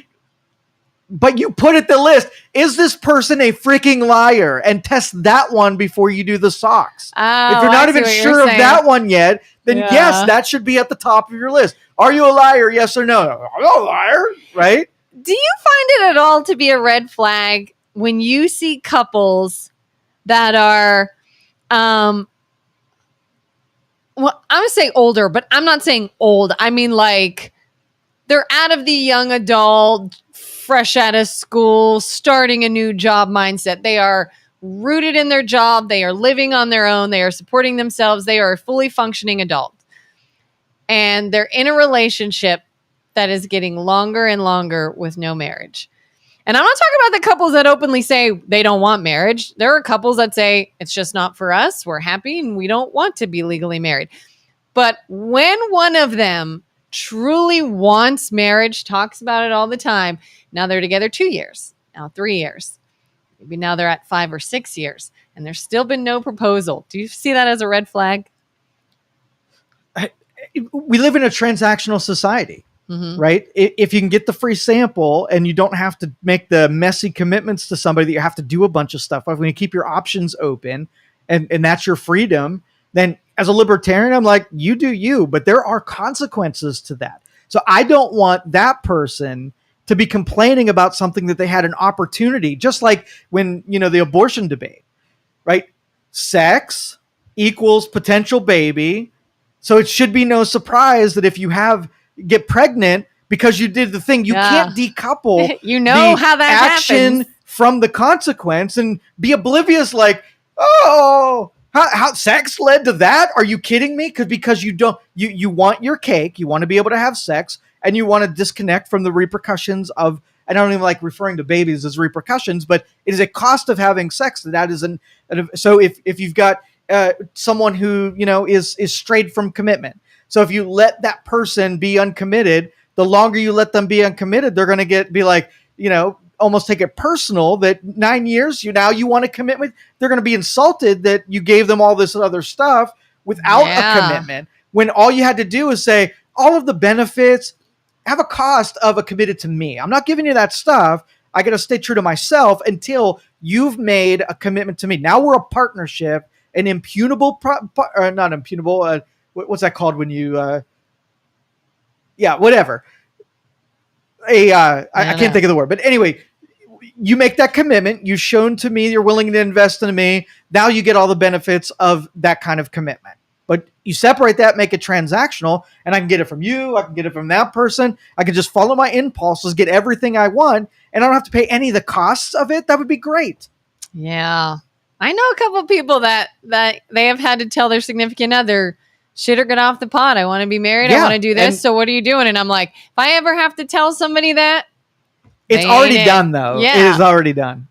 Yeah. Jerry says generation changes have made people go from keep an eye on helping others, sort of like if someone did something wrong, you address it with that person or kid directly, to turn your head out of fear of repercussions towards you for getting involved, to now, because of social media, you can hide behind disclosing anything and everything anonymously, and now people thrive on the failings of others, where in the past it was to help lift up one another. He is 100% right in all of that, and it's addictive. The dopamine you get from serving up a justice, right? And you can do it anonymously. The cost of confronting your neighbor is that your neighbor's not going to feel a way about you. Like I had a neighbor that called zoning on me, and the zoning left me a couple of reminders that I had to do something. And I was pissed off about it because all of my neighbors have the ability to come up to me, tell me I'm a considerate dude. And so if I'm bothering you or something is really whatever, but it was anonymous. And so I called many times and saying, can't you just tell me who it is so I can, confront this person and tell them that if they've got a problem, they can just freaking talk to me. Now, instead, I look at all of my neighbors as the anonymous turn me inner, and I hate them all now. Oh, no! I hate them all because I look at them with that. So really the cost of anonymity is, at least if I knew who the traitor was, I can go have a conversation and we can meet like adults. But because the pussy, whoever he is, just called in anonymously, I'll never know. This is different, but it reminds me of this story about, like, who do you hate more, the person who's clearly your enemy or the ones you don't know if they're your enemy? Like, so several weeks ago, actually maybe a couple months ago now, we were at a get together at a neighbor's house, friend's house, and they had a new friend come to this gathering. We had never met before. And we were there, we were playing cards and drinking and hanging out and just BSing, and we all got along and everything. And this new person seemed friendly. We all got along with them. It was great. We even we all friended them on social media, and hey, we'll see you the next time you come visit. Nice to meet you, whatever. Well, some months later, the new friend and the people hosting the party had a falling out. They weren't friends anymore. And my neighbor friend called me to tell me this, and they were broken up about it. They had gotten real close to them. And I said, oh, I'm so sorry. I'm sorry they weren't a very good friend. I'm sorry they made you feel that way, yada, yada, yada. And this neighbor friend says, you should hear what they said about you. And I went, what? Oh, yeah, they thought this and they thought that. And I said, I knew them for 5 minutes. They don't know me. Like, how could they make that assumption having met me for 5 minutes? And I said, listen, you dodged a bullet. They're clearly a bad person. They want to make assumptions about people they don't even know. It wasn't a good friend. Count yourself lucky. Sorry this happened to you, but I don't like them either. We'll bash them. And then I got off the phone and I went, why were they so comfortable saying that about me to you? Why was my name at all in this discussion? How is it that you all sat around again later at another gathering I was not at, and all this came up about me? Who's the bad guy? The person I knew for 5 minutes that made maybe a judgment based off of nothing, or the people I've known for years that sat there and listened to that judgment? Mm-hmm. That made me feel some kind of way. Let's do percentage, because this is societal evolution talk, and I love these kind of discussions. Yeah. Okay, so if I take you into any room with all other people, the things that I have said to other people about you, do you think I've said those same things to you? Do you think there's anything that I ever said to anyone else that I didn't say to you? Probably not. Okay, there is nothing. Yeah. Because I have this rule that I don't talk about other people and gossip about them unless they're in the room to defend themselves. So that protects you and insulates you. But if I've said it to you, then I'm free to say it to other people. So it will be 100% matched, which means that I don't feel good to have conversations with because I say everything that I feel. You know me 100%. Okay. So I have few friends that can take that kind of honesty. Okay. I'm not shrouded with thousands of people who like to be in rooms with me. I will tell you that. I know that's shocking to hear from your end, but you know for sure that you know the truth that everybody else knows, versus the higher percentage of people who do nothing but gossip about other people, right? Which they gossip about who's not in the room, which they're all gossiping about one another. So which is healthier? The person who says things that are harder to hear, lower percentage, or the people who make you feel good, but they're all doing dastardly speaking when you're not around? Yeah. Which would you prefer? That. I'd rather know what I'm getting. Societally, though, why are we evolving that is the more beneficial strategy, is to gossip about other people with almost no repercussions? Yeah. Because there is an infinite amount of people that you can do that with. If there's 7 billion people on the planet, right? You can break relationships and find new friends and find new people to leverage in that way, to pretend and fake it so that you really like them. And when they leave the room, right? Yeah. Okay. That's a majority of the people. So what advantage does that give to human beings when that's what we do? There is no advantage. Yeah. I remember one time I was going off about somebody to somebody else. And I was like, oh my gosh, and I'm just venting, going off. And as a joke, the person I'm talking to said, oh, hey, so-and-so behind me. And I looked and they go, oh, did I scare you? And I said, do you honestly think I would not say this in front of them? I said, no, I'm not scared because I'll say it to them next. Yeah, exactly. No, they would not be surprised to hear this from me. Right. But yeah. Well, the conflict I get is I know that I say real things. So there are some interactions I just cannot have because I know the person 100% cannot handle what's about to come out of my mouth. And when I do that, there's going to be costs and repercussions for telling the truth. We don't really want to. We have this weird relationship with truth.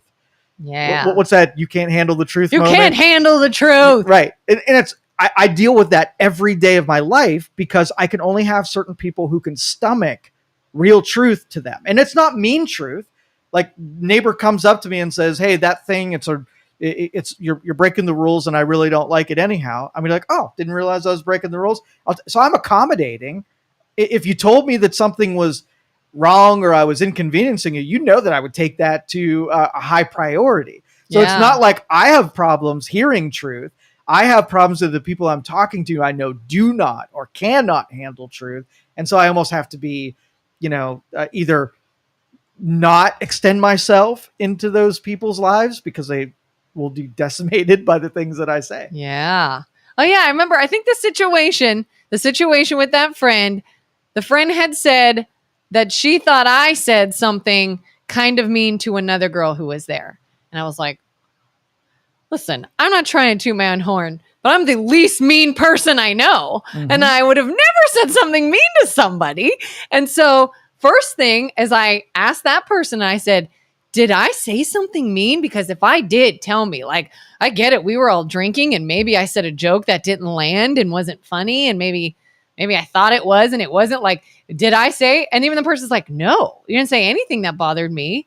We don't know what she's talking about. And I said, okay, good. But again, why was my name brought up? Why were you in a conversation I bet you it happens more than you know. And I'm sure. It's only the 1 out of 1,000 instances gets back to you, and then you're like surprised by it. But I will give you a spoiler. It happens every day with people, non-logical people, normies are doing that as a part of social hierarchy. Yep. And 100%. Then I thought to myself, because this has happened to me twice now that I know of, obviously more than that. But there's been 2 instances where there was just this misunderstanding and then you sort of feel that like, wait a minute, you all were talking about me kind of thing. And that the first time it ever happened, I said, I totally get introverts now. Mm-hmm. Like I've always been extroverted. I like hanging out with people. I like having social interactions. But I said, I absolutely get why people just want to distance themselves from people. Because why would you put yourself in that situation? 100%. Carter says, I hope Kellen doesn't get mad at you, Joe. Would you get mad at me? Would I? I'm sure. Yeah. Why are you being hopeful? Think, have I ever been mad at you? Maybe not seriously. Maybe a little. Have you ever been mad at me? Oh, every day. We fight all the time. All the time. But you are, again, like there have been situations where it was like, we have an issue.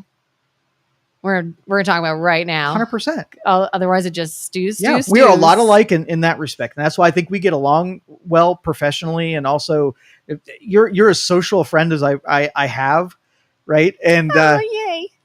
I'm honored. I don't like that. but we will.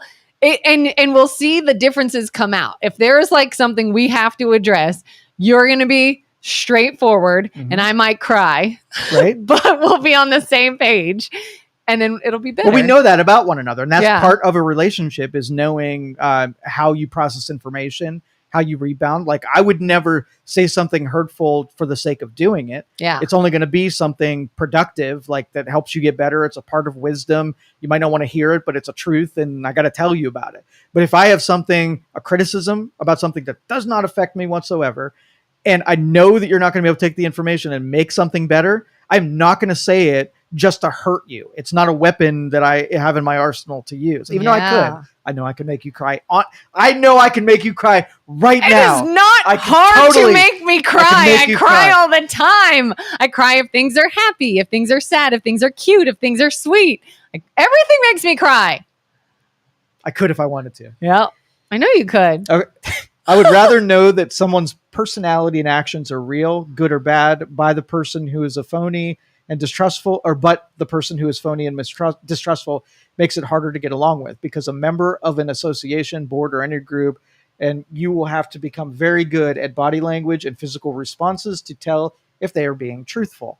And I notice in those is everybody knows that they have to be productive, but then the personal part of people lashes out during those things and works against where something that could be logical. Like if I'm sitting in a boardroom, I make boardrooms very intense, by the way, because I remember I was sitting one, and sometimes boards are some people's excuses to pretend to do important things, but make it like a social event. And I'm there to just get the thing done. So if it should be a 5-minute meeting and 90 minutes of social stuff, I say something like, can you let me know? Can we like do the important stuff right at the beginning so then I can leave and I don't have to be here during your meetings, or do it at the end where I can come in late and then we can do the important things, because I'm disinterested in the other things that are going on here because it has no practical use. You don't like the whole, let's break the ice first. And no, I do not. Let's have everybody comment on this. And let's. Yeah. So I join and disjoin boards very quickly when I find out that it's just a bunch of normal people that are pretending to be professional. Yep. Julie says, how do you know your longtime friend didn't defend you? So they weren't like long, close friends. Close enough that I questioned it, but not so good of a friend that I didn't feel the need to not question it, if that makes sense. And it just, I don't know, it just didn't make sense. They may have. I flat out asked them. I flat out said, I got to admit, I'm curious why she felt so comfortable to bash me in front of you guys and how I was even on the topic of conversation. And I got a lot of, I don't even know. I don't remember. It was something like, and she just said, and that, and I was like, okay. Like the vagueness was just like boundary. We're still cool. So we'll still be friendly, but there's a boundary. When you find out that someone defended you when you weren't around, how does that make you feel? Well, I like that. You like that one? I like that. Yeah. Like if they'll say, they said this, and I said, nuh-uh, she wouldn't do that. I was like, thank you. Mm-hmm. Thank you. So we've unearthed some three rules that are not intuitive at all. Yeah. Right. So if number one is no gossip, right? If someone's not in the room to defend themselves, you don't talk about them. What's your definition of gossip? Is gossip is sometimes truthful? Is that what you would say? It's not like it's just bashing. It's, this is a truth. I really feel this way, but they're just not here. Well, the utility of communication is that you're inflicting some kind of change. So if you have a criticism with, let's say, a restaurant, right? Mm-hmm. And your friend is sitting there and you're like, this restaurant, they served me cold food last week, right? The utility of me telling you that person is so that you don't order something because it might be cold. There would be utility. You're informing and saying a truth, right? Mm-hmm. If there's no utility in what you're talking about, then you should be talking to the person who served the food so something can be done about it. There has to be action by it. So either you're saving someone from ordering something that they're going to have a bad experience, or they can make the food not cold anymore. There was an actual function of what you said. If you say something that has no function, right? Yeah. It is gossip. Okay. So it's so much, I'm passing on this information because I know you need to use it. Yes. Rather than just two people like, oh my God, did you see her hair the other day? Exactly. Okay. That is freaking gossip. Yeah. That should never be done. And I've told you this story a million times. I don't know if I've said it here or not, but if someone's broke down on the road is the best way to practice gossip or non-gossip. Okay. Yeah. You're driving down the road and your brain wants to look at the person broke down on the road. There should be a barrier in your head. If you show interest in something, then you can pay attention to it and you can give it energy. If you're willing to pull over the side of the road and help that person, or you're looking for a reason that you're going to call a tow truck, call the police, help them change the tire.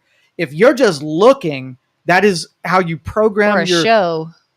Yeah, it is. Yeah. Your brain is just impulsively looking at something that is dramatic, and you're getting chemicals back from your brain by living vicariously through someone else's peril. And that's the programming. I will look straight ahead, my peripheral, I saw it, but I'm going to tell myself, don't even look. And that's training your brain to not do the thing that impulsively wants to do, unless you're willing to pull over and help that person. You can do that in a million instances where not gossiping is hard, right? Yeah. And it needs training and responsibility so that you don't become a person that's just attracted to the drama of other people's worlds. So what is it? This happened just recently, maybe just a few days ago. We're driving by an accident and it didn't just happen. It's not like we would need to help. Clearly there's police cars there. There's maybe an ambulance. There's something there. There's people around. It's controlled. But I remember looking and thinking to myself, how many cars? How many people? People there, people there. Okay, looks like everybody's alive. Like, I wanted to be like, are they all alive? Are they okay? They're standing there. They're okay. Is that still gossip? Yeah, Even though it's drama training. Okay, drama training. Drama training. Okay. Okay, really, there's only one test to it. What's the utility in it? If you were counting survivors, knowing that what were you going to do? Like, what was the action on the other side? Freak out, I guess. If it was drama training. Yeah, that's how you train. All I did is make myself feel better because I thought, oh, looks like nobody died. I'm okay. And then if I was like, oh my God, what if somebody died? That's why somebody points out somebody looks fat, or somebody did that thing to her hair, or she got a new piercing, right? Yeah. To make yourself feel better. That's an impulsivity that we're using dramatic events to make ourselves feel better. We're rewarding the emotional side of our being rather than the logical that has to have an action on the other side of it. Okay, so how would you feel? Let's say there's a situation, maybe two people are talking and they're like, did you see so-and-so? They gained a lot of weight. They're looking big. Gossip. What if like, did you see so-and-so? She looks so good. I know she's lost some weight and wow, she looks amazing. Still gossip. Still gossip. So still be gossip, even if it's complimentary to someone. So put the predicate to saying things like that is to create an action on the other side of it. So if you're like, I saw an accident, so I'm going to put on my seatbelt, then you created an action where you use something in the world that emotionally charged you that says, I don't want to be in an accident, and you put your seatbelt on. Or that person looks really good, I'm going to alter my diet and add some extra things or exercise more or something like that. Connecting it to an action puts the responsibility that if you notice something, it creates a big change or a little change in you. Not just an emotional one, but a physical action. So what about a situation, because I find myself doing this on occasion, I could have just maybe got off the phone with someone. Customer calls at work, handling it. They end up being a very sweet, very nice person. We hit it off. Went really well. Great transaction. Got off the phone and I was like, oh my gosh, they are so nice. Or what a sweet person. Oh, that was, and I say something out loud. What is that? Well, if you keep it going and you say, that interaction was great, that person was really nice. Yeah. And so I'm going to try to do that for another person in the future. You populate and completed the circuit where it then, I saw something great and I want to be more like that. I saw something I didn't like and I want to be less like that. There's a utility in it. If you're building up you use those interactions to control you. Kind of like, I know that I like being complimented when I do a good job. And so I've been places where, whether I was getting food or whatever it was, when the staff did a good job, like I've called the manager before. And when you ask for a manager, they think it ain't good.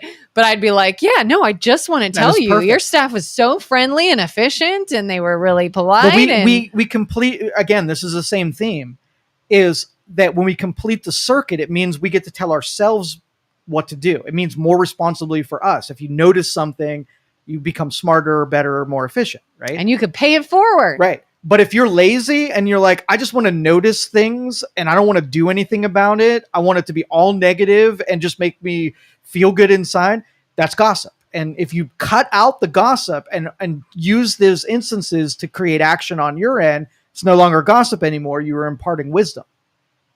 Imparting wisdom versus gossip. Yep, that's exactly right.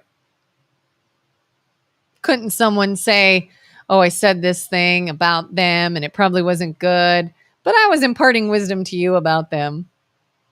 I mean, you could, if you were talking directly to the person and just gave them truths how they can make better. Yeah. If you're talking to someone else, not them, they can't do anything different. They have to be there to not only defend themselves, but to also take the information and do something with it. But if you tell your friend, don't go eat there, every time I've gone there, the food is cold, you're not helping the restaurant. You're imparting wisdom on your friend, or are you gossiping to your friend? You are imparting wisdom, because then an action can be taken that you don't want them to suffer the same thing that you did.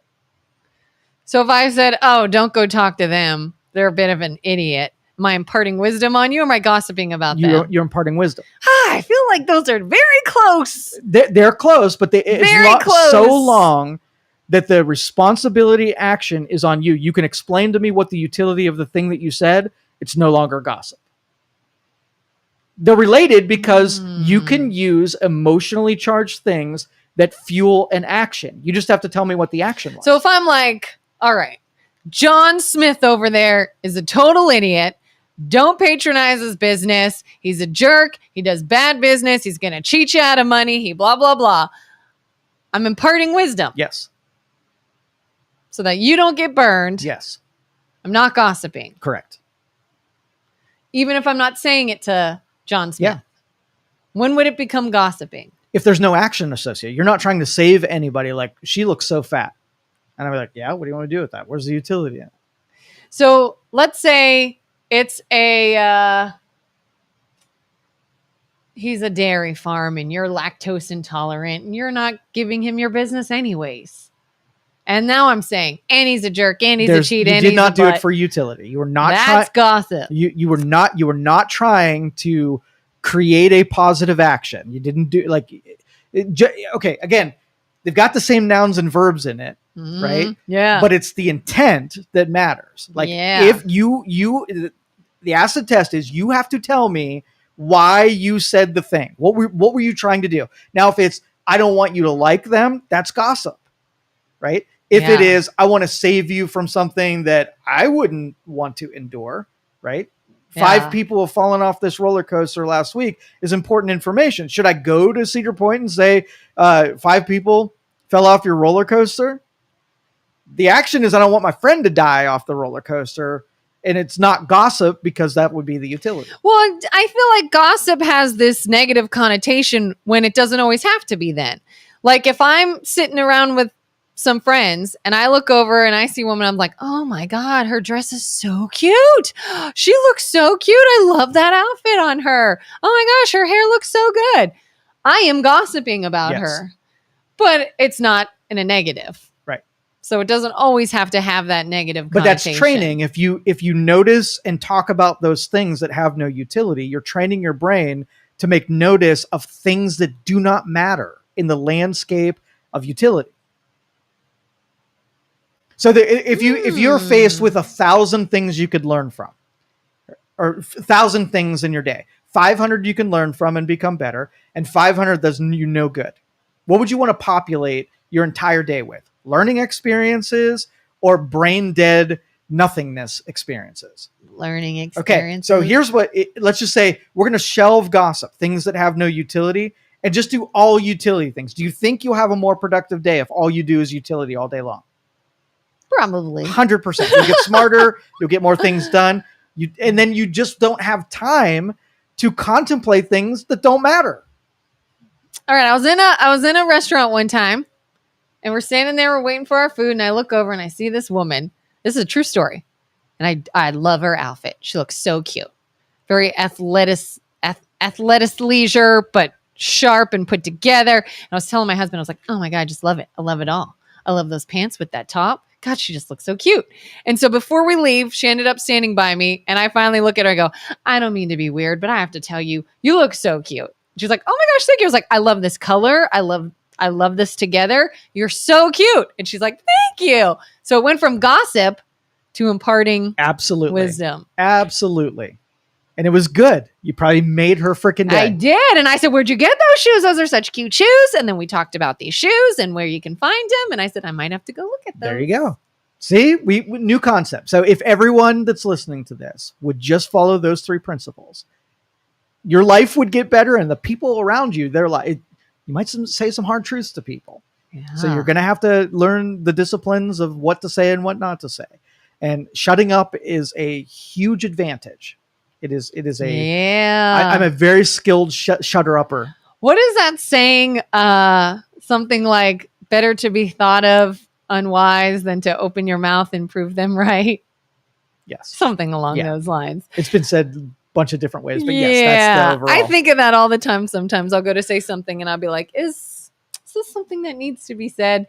And I'll even say, oh, but it'd be funny. It'd be really funny to say right now. And I'd be like, only if they get it. If they don't get it, you don't. You look like an idiot. Yep. That's slippery. Scott says most people like to talk about others, but won't ever confront that person. That is true. And that is why. That's called the internet. Yeah. Yeah. And, everything else, the feminizing of men used to be really good at just saying it all. Like if you got 10 guys together, we're so mean to each other because we just say things, we mess with each other and whatever. So you had a lot of testosterone means that Why do you're you want to be more mean to aggressive each other? because you've heard it all out. Like there was a guy code that if, and even amongst brothers, right? I can talk shit to my brother to his face. And if anybody talks shit about my brother, I'll beat their ass, even if they're right. Right. So the code is you talk worst amongst your friends, but you don't let anybody talk shit to your friends. Yeah. There's some. I get that. I feel like I've been like that. Yeah. Like, he's an idiot, but he's my idiot. That's exactly You're not right. a common idiot. That's exactly right. Yeah. But guys have always been aggressive like that because we are better at the logical exchanges of truths. We can handle more, hearing more things that we don't like. We're not as sensitive to those things. It doesn't hurt our feelings. But culturally feminized guys so that they get their feelings hurt a lot. They cannot stand hearing things they don't want to hear. They've been catered to, and all the estrogen that's pulsing through their veins. The soy boys is what I call them. Wouldn't last 2 seconds in an actual aggressive environment. And we're creating, like I would say the population is probably about 90% women now. There's only 10% real men out there. When I say real, the patriarchy is dead, I assure you. And once the previous generation dies out, we're going to have a bunch of feminized men who get their feelings hurt and are so soft. Like it's you know what though? What? I wonder, do you think women had a part to play in that though too? I mean, it's not just feminizing men. Yeah. Yeah. The downside of having masculine men, right, is they are not women. They're not agreeable. It gets harder to it's harder to organize things when you have men because there's ego, there's testosterone, there's these other chemicals that are going against logical organization. So you need both. Yeah. But the thing is we pendulum them and we put them at odds to one another. The feminine movement is stupid. It is awful. I have a good friend of mine. We've been close friends like through school and after school and stuff. And it's a guy. And there have been times where like he'll say stuff to me and I just be like, then why do you hang out with me? And he'll say, what? I was like, I don't know if you hate me so much or you think I'm so stupid or I'm so whatever. Like, what the heck? And he's like, you're like one of my favorite people. And I said, well, you could have fooled me. And he's like, no, that's what we do. Like, oh, like roasting people or whatever, saying all this. He's like, no, I'm going to say this. You're just my bud. Yeah. It's like, because you're like my favorite person and you're great. And I'm like, well, I don't understand that. Yeah, Because it sounds like you're a jerk. It is not by coincidence that men and women are coupled together to use our strengths in different departments. If you want something to get done, heavy objects, the guy's going to do it because they're built for that. It's not a matter of you destroy the patriarchy by making everybody women. That's taken a skill set and completely drowning it. Yeah. Yeah. It's like, well, don't be, I also don't want you to be fake to me. Don't be nice to me, even though you would be nice to no one else, but you're a girl. I have to be nice to you. Yeah. It's like, well, I don't want that either, I guess. All right. Let's talk about the WNBA since we're on women bashing here. Oh, yes. You saw over the weekend, they wore the shirts. No. Okay. God, I miss everything. They wore shirts that said "Pay us what we owe us," something like black shirts, and it's basically saying like the typical NBA player. Let's just say the average salary is $2 million for an NBA player, and that's really on the low side. The WNBA, the average player is like 80,000. Okay, so the disparity between what women athletes are paid versus men athletes are being paid. I could see their grievance for sure, but spectators that pay people show up for NBA games. Spectators do not show up for women's except for Caitlin Clark. Those games are not, patronized by fans of basketball. The NBA actually subsidizes the WNBA. So the NBA pays money to the WNBA so it can exist. So somebody did the math on it, and these shirts say "Pay us whatever." The WNBA loses $50 million per year. So if what you're owed is a portion of what the WNBA makes, I think a lot of those players would be owing the WNBA money back. They're making too much Oh no! So if they got what they asked don't for, want to point that out. no, not at all. So I do I want more? Yeah, I think all of sports is overpaid. I really do. I don't think you should have these. Yeah. I really don't. I think they're well overpaid.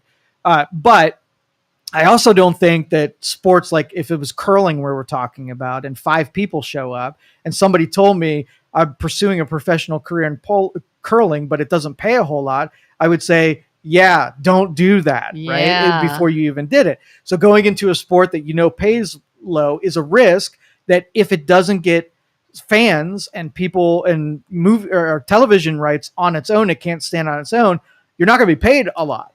You knew that kind of going in, that you're joining a sport that has no fan base to it. Yeah, I mean, I know very, very, very little about sports. I don't ever just sit down and watch a sport unless I'm like going to a game. But I could probably name 10 more male athletes than females. The only female I know is because like Caitlin Clark, who's been in headlines. I couldn't tell you what she does or what team she's on. So would you even say if the females are going to have a pay increase at all, it's only going to be the ones that you can measure are bringing in something? Like I could see if a Caitlin Clark all of a sudden gets more money, I'd be like, well, I know who that is. Yeah, she sells merchandise. She puts people in the stands. Then the team it's a value to the team because of what she brings to the table. Yeah, she's an asset. You know, if you're on the field and you perform and you're really good and the fans love you and they buy your merchandise, you're valuable. And as long as on the men's side too, I guess for sure. Yeah.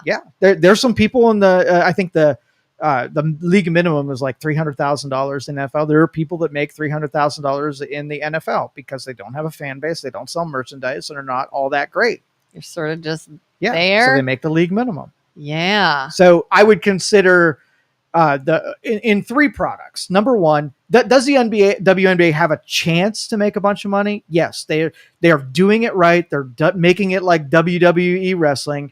There's a bunch of people watching now than there was before. What's working against it is the fan base is not going to be the same NBA men's because the product on the court is not what. If you have a choice and you can watch one basketball game, are you going to watch a WNBA or are you going to watch a NBA? You're going to watch NBA because it's just better in all respects. Could it ever become? Sure. Number 2, if women do not like watching basketball and you put women on the court and they don't show up as fans, that's working against you. So you got to create more fans by women who will prefer watching women on the court and not on the men on the court. So you got some odds working against you here. Do you remember the movie A League of Their Own? Yes. So in that movie, and I know it's a movie, but same concept, the team was going to be sold. Women's baseball was going away. And they're like, no, we need some butts in the seats. And they're like, nobody's coming out. So did they get better at baseball? No. They made it more interesting. Yes. They were like, let me do this slide. Let me do this fancy catch. Let me do this funny interview. If the predicate to making more money is more people pay attention to you, you have to do things that make people pay attention to you. So if you had the NBA or WNBA and they all wore yoga pants and bikini tops, right?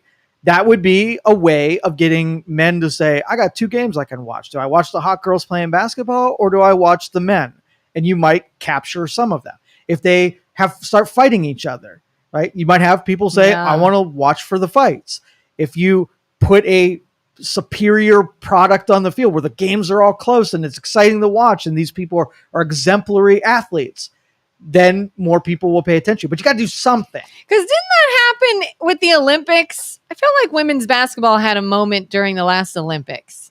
Or was that just the people I were around were watching it, maybe? Yeah, you had a bunch of nerds with you. Oh, the nerds are like, this women's basketball is so interesting. First thing popped into my mind, did we have a women's Olympic basketball team? I don't know. Apparently, I think it was on TV. I don't know. Maybe Caitlin Clark was part of that. I don't know. I don't know. I don't really pay attention. But other than that, that's why you have things like the lingerie league of football. They have figured out that it is not about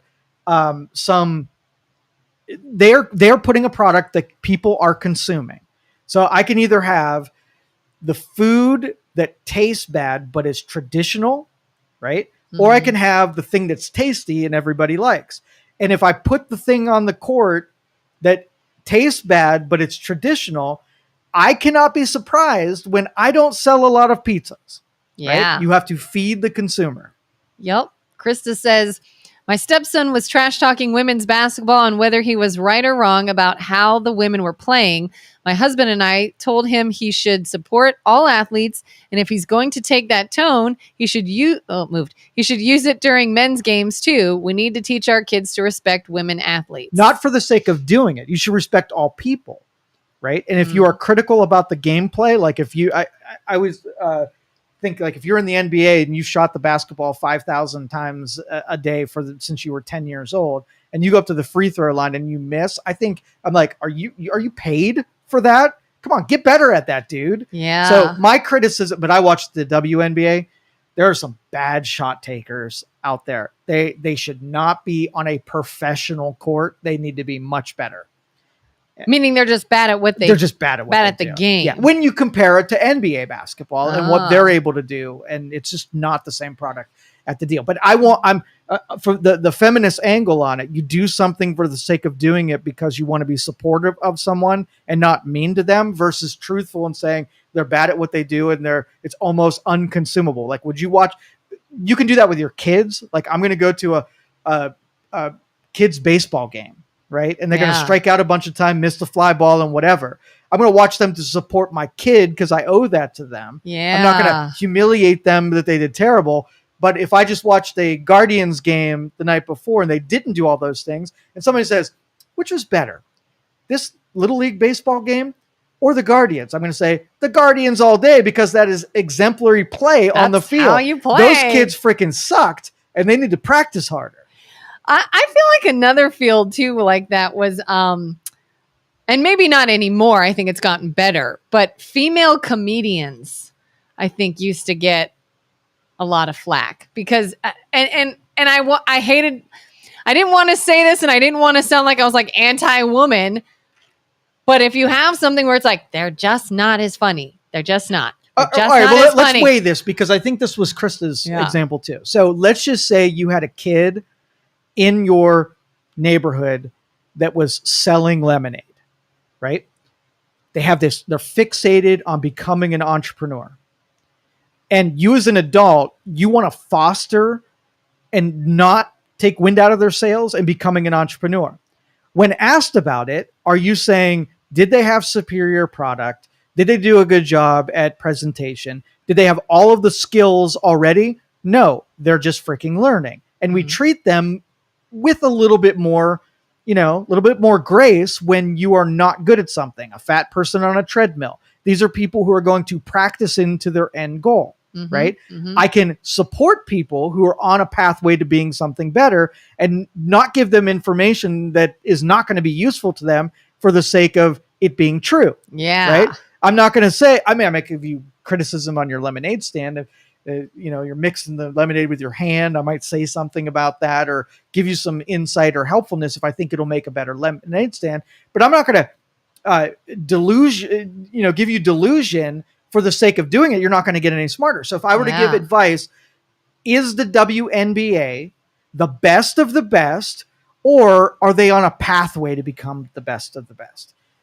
If their tickets and the Coliseums and the media coverage of them and the commercialization of them is pretending to be a professional product, then I'm going to take exception to that, because that's a delusion. I'm not going to support them and pretend like they're professionals if their behaviors and their skill set aren't professionals. Yeah. That's a delusion. And that's where I think feminism gets it wrong, where I want women to make it for real, right?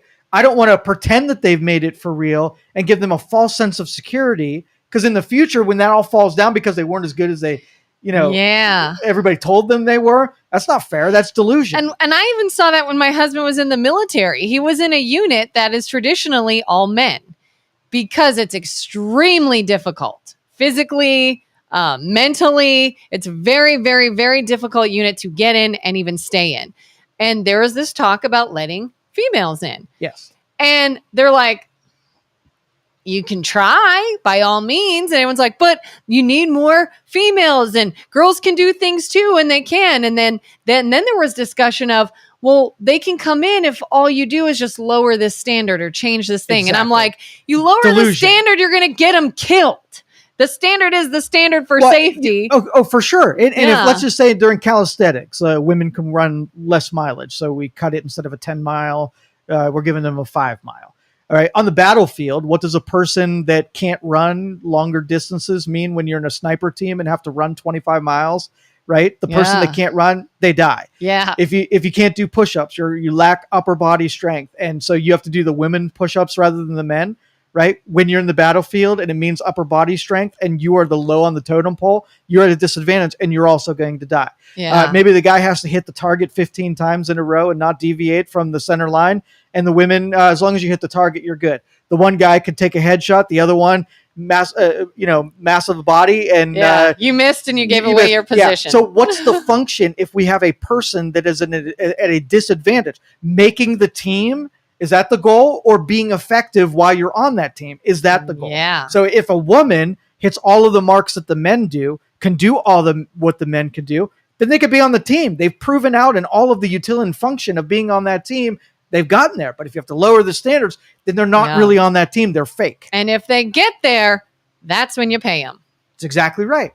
That is the premise. Don't create a delusion, because that's don't create the delusion so you make people feel better about themselves, because it's not real. It's an untruth. You're lying to them. Yep.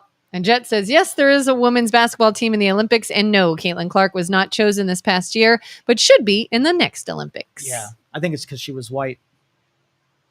I think it was. Are you serious, or are you just stirring the pot? I'm stirring the pot. I'm stirring the pot. Because we are out of time if you want to end on that. Oh, we are? Yeah. I don't want to end on that. That was stupid. I was like, the show's like, and I'm going to end on stirring the pot. No. I'm sure it was because she was white. Delete that, BJ. I'm sure she slept her way to the top. Totally. She definitely paid somebody off. All right. No tomorrow. We'll back to the ML Rose. I think if they're not going to be here, we'll do this again. Yeah. If not, tomorrow ML Rose. Everybody have a great day. Catch you next time. Yay. See ya. Thank you for listening to this show on Youngstown Studio. This is original Youngstown content. Feel free to share our videos and tell your friends about us. Don't forget to subscribe to our YouTube channel.